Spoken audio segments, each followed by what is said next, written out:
Aw folen do amunu sogolen do Actuel Media jabarani na amala dɔnniya k'a fɔ ko nin ye a ka dɔn kibaru kɛnɛ sigilen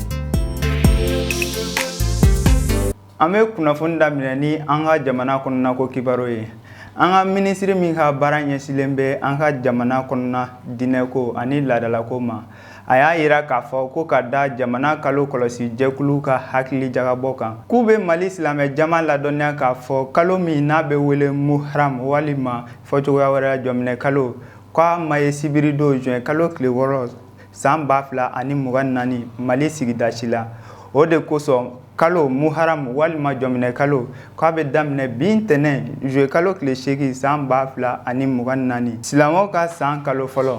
ani Ashura bɛ daminɛ araba don juin kalo tile 17 san 2024 jamana fan bɛɛ la. Kunnafoni bɛ taa n'an ye farafinna tilebiyan fan fɛ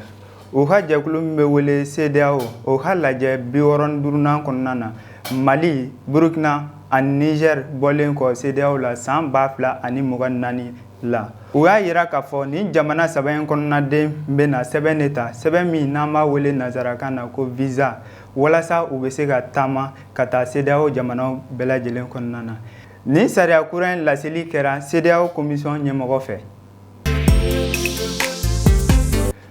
An ka jamana kɔkanko kibaruyaw la Palestine ka ba caman bolila Israel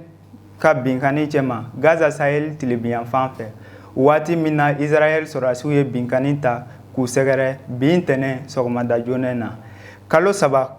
kɔnɔna kɔfɛ u ye marifa ci siraw so ani sigiyɔrɔw la ka mɔgɔ caman jogi. An b'an ka bi kunnafoni kuncɛ ni Faransikaw fɛ yen u ka gouvernement ɲɛmɔgɔ n'a bɛ wele Gabriel Attal